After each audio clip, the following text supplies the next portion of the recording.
Councillor Linda Curran, Chair of the Licensing Subcommittee today, and I would like to welcome you today to Licensing Subcommittee meeting. This is not a public meeting, but a meeting where the public can attend. Before we commence, I would like to outline the domestic arrangements for the meeting. We are not expecting a fire practice today. If the alarm sounds, please leave the chamber, turn right, proceed down the stairway and through the emergency exit on the ground floor. The assembly point is in the public square in front of Cast, beyond the fountain. Anyone with mobility issues should wait in the refuge area near the lift and use the intercom to call for assistance. This meeting will be recorded and published on the council website. By entering the council chamber, you are accepting that you will be recorded and your images will be retained and broadcast by the council. If anyone intends to record today's meeting, please ensure that this does not disturb the conduct of the meeting. Please ensure that your mobile phones are switched to silent mode. Thank you. I will now commence the meeting. Before I do, can we go round and give introductions? I'll start with you, Ian. Councillor Ian Pearson. I'm Councillor Ken Guest. I represent Rosington and Borty Ward. You need to use your mic. Oh, sorry. Councillor Ken Guest. I represent Rosington and Borty Ward. Councillor Nick Allen. I represent Bessica Ward.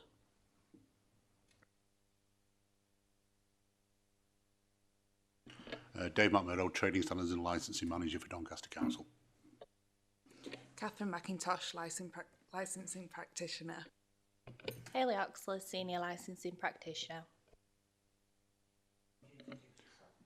Peter O'Brien, Resident, Ferryboat Lane. Aileen Robinson, Resident on Ferryboat Lane. Stephen Butler, representing the applicant. Item 1, apologies for absence. Is there any apologies? Do you want us to introduce her? Oh, sorry. I'm Amber Townton, Governance Officer, taking the minutes. Mary Claire Churchman, Senior Legal Officer, advising the committee. Thank you.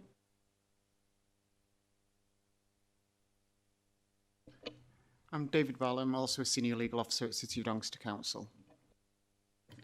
Morgan Lyons, Trainee Solicitor at Doncaster Council. I'm John Rain, Governance Officer, Doncaster Council. Apologies for that, sorry. Any apologies for absence? Are there any apologies, please? Thank you. Exclusion of the public and press. There are no items on the agenda where the public and press are to be excluded. However, please note that when the subcommittee goes into deliberation to determine the decision, all parties, public and press, will be excluded from the meeting. They will be brought back into the meeting to hear the subcommittee's decision. Are there any declarations of interest? Item 4. Can the minutes be moved as a true and accurate record? Moved. Thank you, Chair. Is that agreed? Agreed. Item 5. Application for a new premises licence, Ferryboat Farm Fisheries, Ferryboat Lane, Old Denby, Doncaster, DN12 4LB. We're here today to discuss the application for a new premises licence in respect of Ferryboat Farm Fisheries, Ferryboat Lane, Old Denby, Doncaster. All parties who have indicated that they wish to address the subcommittee will be given the opportunity to speak. The procedure will be as follows, as set out in the agenda. Has everyone seen a hard copy of the agenda? Has anybody not seen the agenda? Can I now introduce the licensing officer to represent and introduce this item, please? Thank you, Chair. This hearing is to determine an application for a new premise licence in respect of Ferryboat Farm Fisheries, Ferryboat Lane, Old Denby. The premises concerned is currently a fishing site. The application is to permit the consumption of alcohol both on and off. Alcohol will not be permitted to be removed from the site. However, the off sales will permit customers to take alcohol back to their caravans and tents. I can confirm that the application has been correctly advertised and that the mandatory consultation has taken place. I can confirm that all required notices of the hearing have been given and all parties are made aware of the procedure to be followed at the hearing, both in the notes that accompanied the notice of hearing and in the hearing papers. The options available to the committee when making its determination are detailed in the report. Thank you.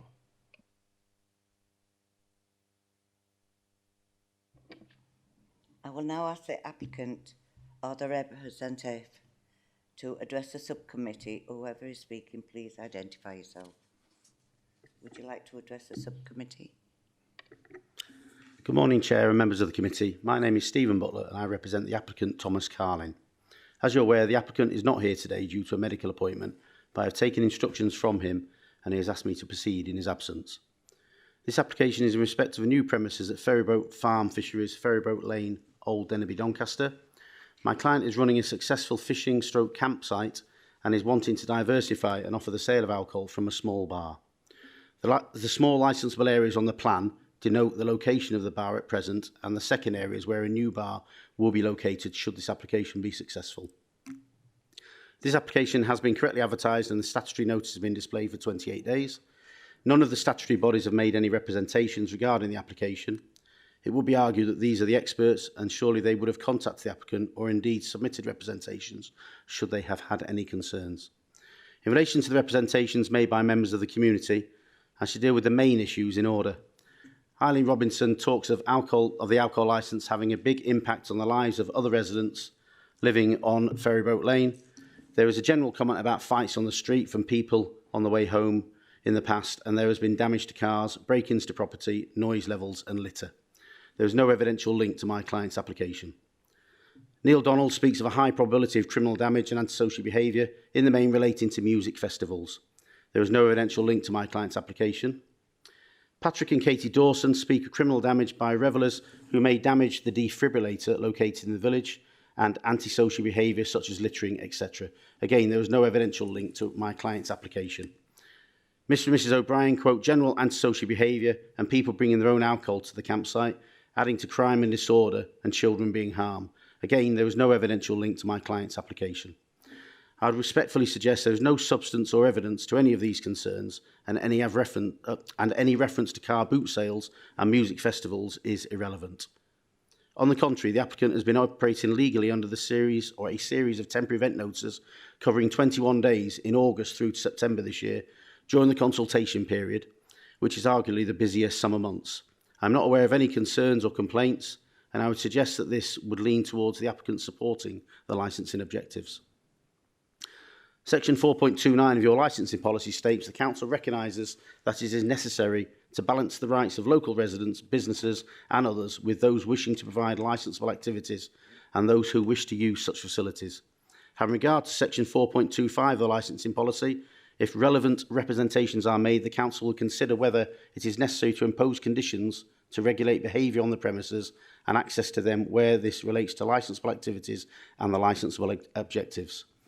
I am acutely aware that this application has caused some concern to the local community, and whilst I have listened to them, there is no evidential basis for their objections. I have met with 12 to 15 residents in a group setting to explain the application in full. I have explained this application is to sell alcohol only to customers using the site. No music, no festivals, no car boot sale. However, to work with the local community, the applicant has agreed to the following, which I have submitted as amended conditions. 1, alcohol will only be sold to people either staying or on the campsite or fishing. 2, alcohol will not be permitted to leave the site grounds either in sealed or unsealed containers. And 3, the sale of alcohol times will be reduced from 11 AM to 10 PM, except for Fridays and Saturdays, which will remain on the application of 11 AM till 11 PM. The applicant will comply with the Licensing Act and will only conduct licensable activity which is permitted, to be able to run him to help him run a business and employ local staff. I would suggest that the applicant has met and passed the threshold for a premises licence to be granted with the additional conditions. Thank you for your time, and I'm happy to answer any questions that the committee may have.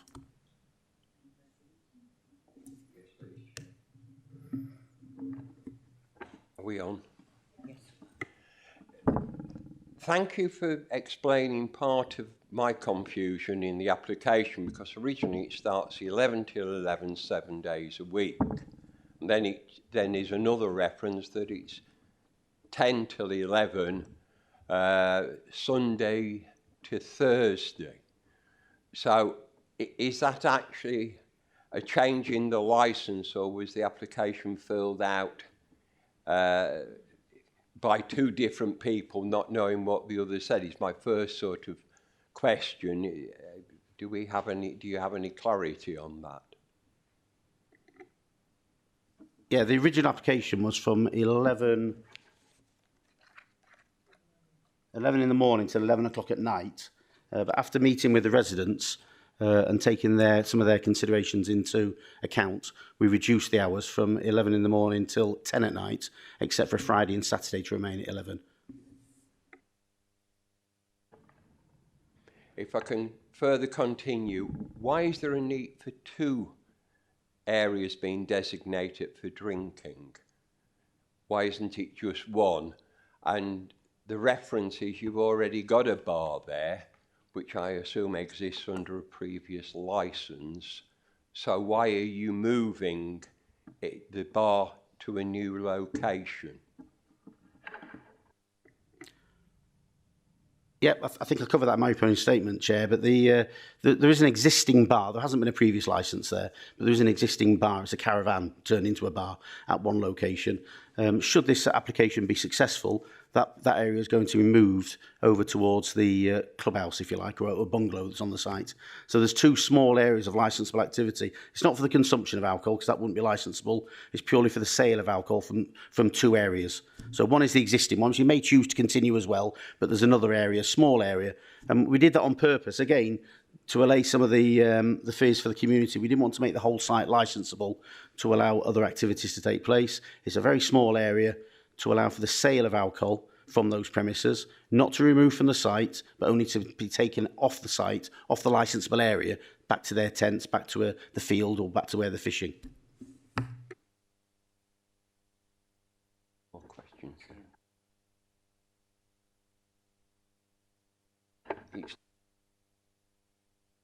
Just don't want to play. Thank you. The final question is actually not what's in the application.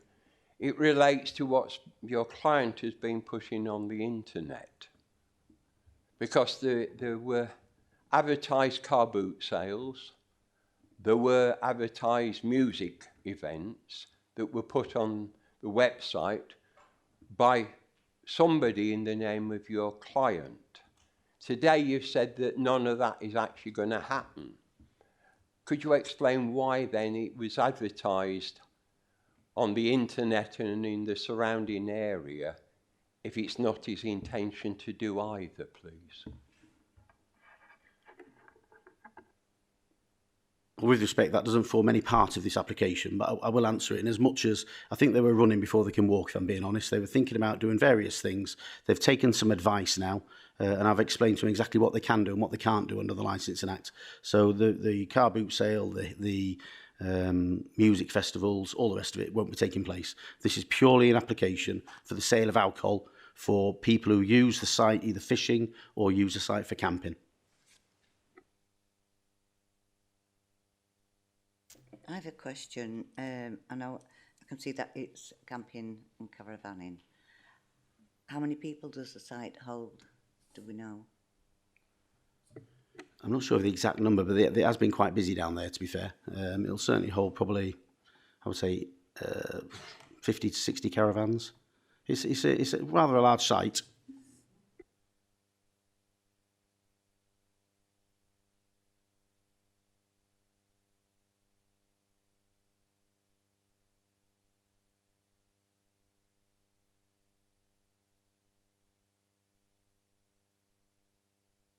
I keep going, sorry. I will now ask the interested parties if they wish to ask any questions in relation to the applicant's submission. Would you like to ask? Well, there are certain issues that he might like to respond to, but I think that we'd like to raise our objections first and then see what the...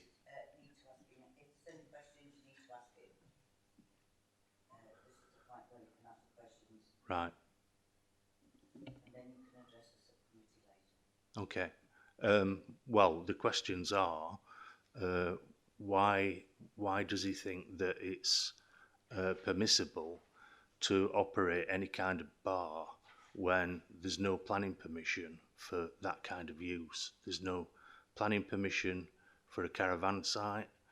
There's no planning permission for a bar, either a structure or a movable kind of structure, a trailer. Why is it thought permissible that it's okay to get a license on a piece of land that doesn't have any kind of planning permission? There's no proven need for it, because caravanners normally would take their own beer to such events. There's a couple of pubs in the area that are licensed that could serve that kind of need. So I don't understand why it is that the applicant has gone to great lengths to get a license, but done nothing about getting a planning permission. Right, would you like to answer the question? Yeah, thank you. Well, the Planning Authority are a regulatory body to put in representations, and I'm not aware they put any representations in. But there's also case law regarding keeping planning applications and licensable activities or licence applications separate, and one doesn't impact on the other, whilst consideration can be taken of it. So should there be any issues of planning consent, I'm sure that would have been raised in the regulatory, the 28-day statutory consultation period. I'm not aware of that. And like I said, we're here for a licensing application. Should there be some planning issues, then he would have to abide by planning consent on planning issues. That would be the primacy.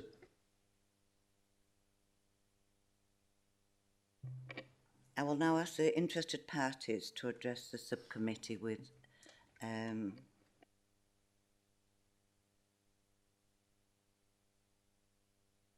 Steve, who's going to be policing this? You know, when you said about his licensing hours and it's finished at 11, who's policing that they're not taking the alcohol offside? Who's going to be doing that? Because I don't think for 1 minute that they're going to be just buying it and staying there. But I don't think anybody's going to buy it anyway. Yeah, I think under licensing in general, if there's a breach of licensing law, that's 6 months imprisonment and an unlimited fine. So that focuses the mind sometimes. But the premises licence holder will be responsible for the premises, and the DPS will be responsible for the day-to-day management of the premises. And should there be any breaches, I'm sure the regulatory bodies would look at some enforcement action. But the applicant is more than happy that with the additional conditions of not removing alcohol, and we did that in particular because of residents' concerns about people walking up the lane with tins and drinking and that sort of thing. The normal condition would be not to leave a premise with an open container. But we've gone one stage further, and we've said to not allow open or closed containers, so people aren't going to leave that site. This is purely an application to sell alcohol to people using the premises and using the site. I will now ask the interested parties to address the subcommittee. Yeah, thank you. I think that residents' main concern is that it's understood that the applicant has been convicted of some serious offences concerning drug taking. I need to object to that, Chair.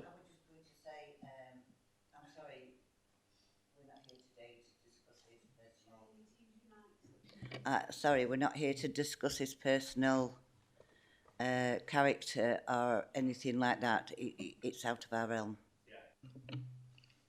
Yeah, I understand that, but what I would say is residents have a genuine concern that this character is not a suitable person to be given a licence. Chair, I need to object to that again. That's not part of this. I quite agree, because to give him his licence, he must have passed all the tests and been agreed with the police to get your licence.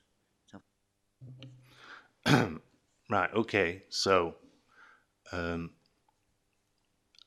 this person has shown, apart from his application for a licence, he's shown a blatant disregard for the law in as much as he's not applied for any kind of planning permission. There is no authority connected with that land to operate a bar or a caravan site. The applicant's Can I agent... just stop you there, please? Because planning permission is a different part of the I understand that. Not a licensing I understand application. that. Yeah, but the agent said that he was running a successful caravan site and fishing operation. Well, it might be successful, but it's unauthorised. Well, that's not for us to determine today because we're not a planning committee. Yeah, We're a licensing committee and we don't have no authority over planning. I understand that. I understand that entirely. But the fact of the matter is that if you allow this person to sell alcohol unrestricted, it seems, because of the lengthy hours that are involved, that can only give rise to problems for the local community. What the agent said previously in his statement was incorrect, because this site did have a licence for selling alcohol, but in practice that was only for very limited hours on very limited occasions.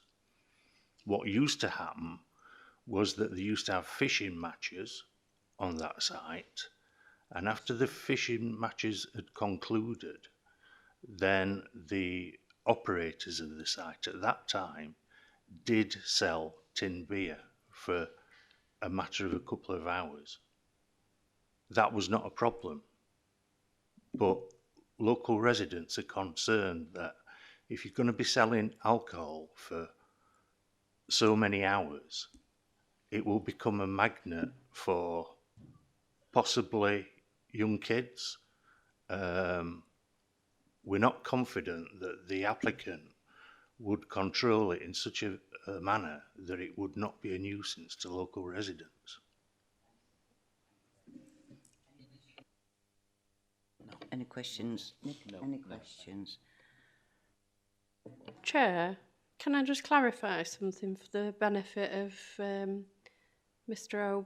O'Brien, just about the process of when someone makes an application that must be submitted to what are called responsible authorities, and that includes the police and it includes the planning authority. I'm just saying that in the context of planning, that you've not received any representations from the planning authority. No, we haven't received anything from the other authorities. Could I just, quite honestly, I'm amazed, because when this applicant took over the site back in, what would it be, July time?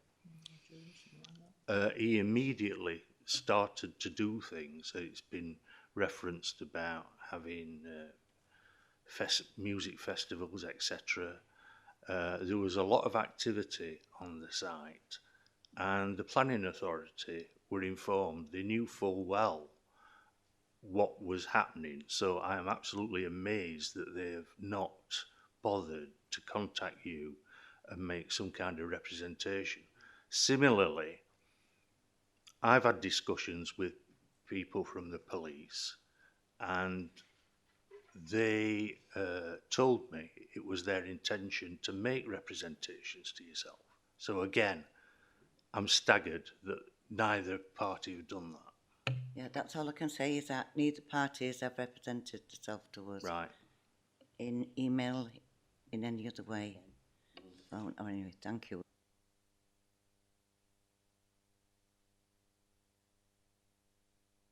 Chair, it might be just useful to explain that we've had nothing from any responsible body. No, we haven't. No. No, we haven't. I will now ask the subcommittee if they wish to ask any questions in relation to the interested party submission. No. Thank you very much. Thank you.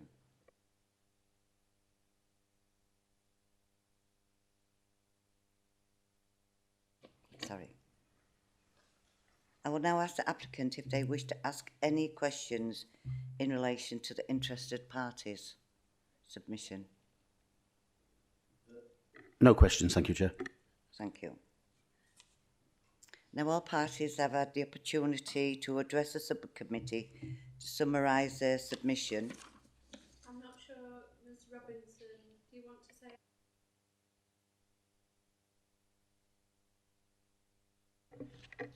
say? Bit concerned about saying that Old Enderby needs another licence in place. We've got a nice pub and they've not been open very long. And is it not taking his business away when he's really trying as well? It just doesn't seem to be fair. And as the other people who had the fisheries before, Dawn and Phil, they had a licence and they never sold to caravanners because caravanners,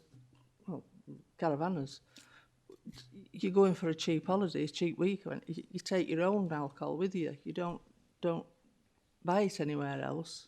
If you did, it'd be supermarket and take it back to your caravan. So it does not need that. And the only fishermen that used to buy it, and that was after the tournament, as Pete said.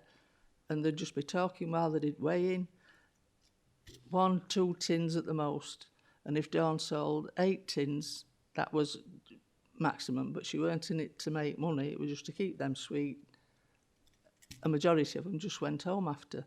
I can't see as there is any need for a licence, unless he's wanted to progress on to having music festivals and other things. He doesn't need it. Thank you very much. Thank you. Chair, just again for the benefit of Ms Robinson, I'm just going to read section 14.19 of the statutory guidance issued by the Home Office. There can be confusion about the difference between the need for premises and the cumulative impact of premises on the licensing objectives. Need concerns the commercial demand for another pub or restaurant or hotel and is a matter for the planning authority and for the market. This is not a matter for a licensing authority in discharging its licensing functions or for its statement of licensing policy.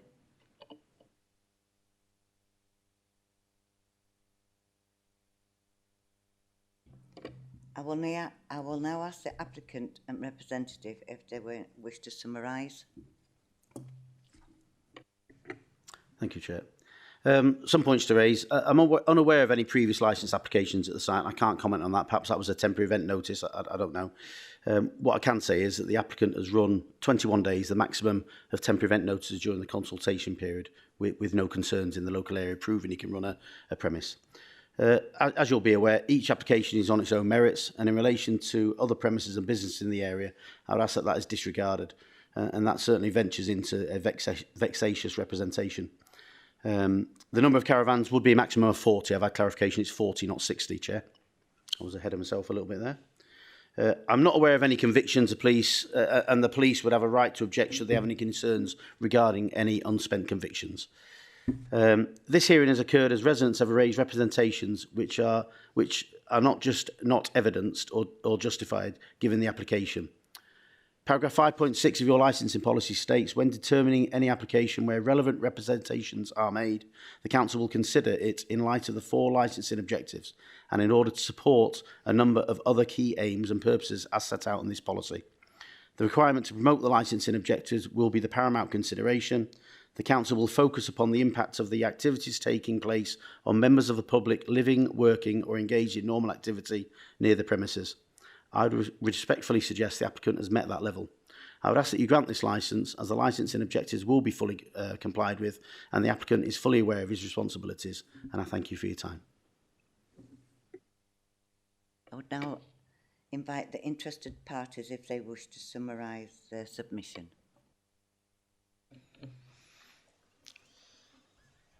Well, to summarise, what I would say is that the applicant's agent has just mentioned a caravan site for 40 caravans. Find that outrageous because previously the previous owners only ever operated under the Caravan Sites Act, which allowed them to have 5 caravans at a time. So what this this applicant is talking about is, you know, massively over what residents are used to. And a few weeks ago, there was an occasion where at a weekend there were over 50 caravans. It's a problem not only in terms of the activity, but Ferryboat Lane is basically a single track road in parts. It's got terrible visibility at the junction with Denby Lane. So any increase in vehicular activity is going to be a problem. We're worried that if you allow a licence, it could lead to problems in the future. There's sufficient public houses in the vicinity, and we don't see, and it's not been demonstrated, that there is a need for this.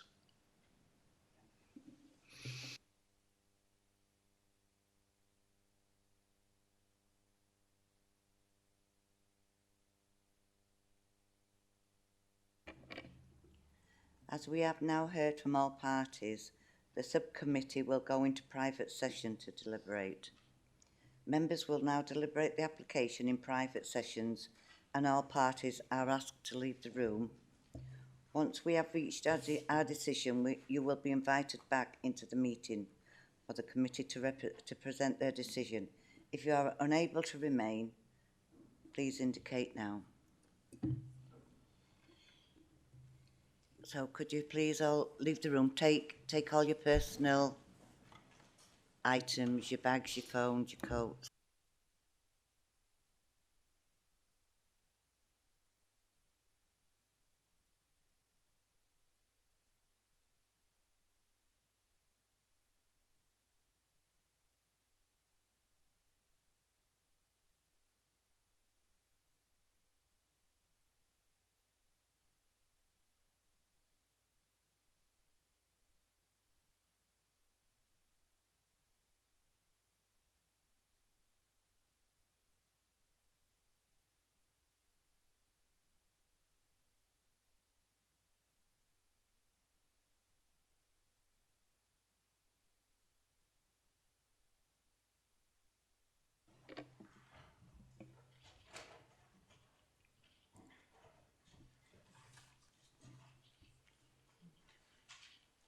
Welcome back, everyone, and thank you for your patience whilst we deliberate and make our decision. I will now read out the decision of the subcommittee. We have considered the application for a premise licence for Ferryboat Farm Fisheries, Ferryboat Lane, Old Denby, Doncaster. We have taken into account the written representation made and the evidence present today, the steps that are appropriate to promote the licensing objectives, the Home Office guidance and our statement of licensing policy. And we have decided to grant the licence in the terms set out in Appendix B. The subcommittee heard from Stephen Butler, who represented the applicant, Thomas Carlin, today, and Mr Butler confirmed that Mr Carlin runs a successful fish and camping site, which will employ local people. He confirmed later in the hearing that there is capacity for around 40 caravans on the site. This application related to two licensable areas which have been provided in the plan before the committee. It was submitted and noted that no statutory body or responsible authority had made any representation in objections to this application. Responding to the application and the applicant's concerns surrounding antisocial behaviour, fighting in the street, it was submitted that there was no evidence to link on the information to providers between the premise licence application or the applicant and that behaviour. It is noted that the applicant has previously operated under temporary event notice, and it was submitted when there was not been any concerns or complaints previously. As a result of the consultation and engagement with the local residents, the application has accepted the conditions set out in Appendix B. It appears there may have been misunderstanding around car boots and music events being advertised on land. We are sure today that the advice that has been given to the applicant is aware of what he is unable to do under the Licensing Act. The matter before subcommittee today is in relation to a premises licence for the sale of alcohol, and we can only consider that application before us. When asked who would be policing the licensing hours, the applicant representative responded that a breach of licensing law is an imprisonment criminal offence. It was further submitted that the designated premise supervisor will be responsible for the day-to-day management as required by the licence. The subcommittee also heard from objectors who had put their own representations. We heard from Mr. Peter O'Brien, who raised concerns that applicant had not complied with planning law and that this shows a blatant disregard for the law. We have considered this point and noted that no objections or representation has been made by the planning authority. This was explained to Mr. O'Brien. It was submitted that the previous event at the sites have involved cans of alcohol being sold after fishing matches for limited hours on limited occasions. This does not cause any issues. However, the concern is that the premise licence will be permitted the sale of alcohol over long periods of time. Mr. O'Brien said that he had not confident that the applicant would control the sale of alcohol in such a manner that it would be usable to nuisance to residents. Aileen Robinson made her own representation, specifically raising her concerns as to the need of another licensed premises and the impact that this would have on other licensed premises in the area. We consider this consideration as to the need of a licensing premise is a commercial concern and not a licensing one, which is set out in paragraph 14 and 19 of the statutory guidance. We are satisfied that the applicant put forward conditions that will effectively promote the licence objectives, such as within timing, removing alcohol beverages from the site. While we have sympathy with those who have made representation, we do not have evidence before us to substantiate those concerns. So thank you very much. The licence is granted. Thank you. Thank you for your attending today. It's most appreciated. Thank you.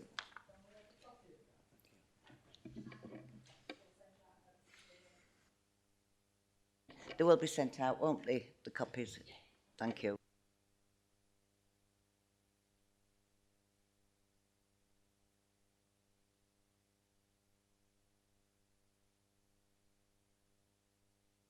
Thank you for attending. I'll now close the meeting. Thank you.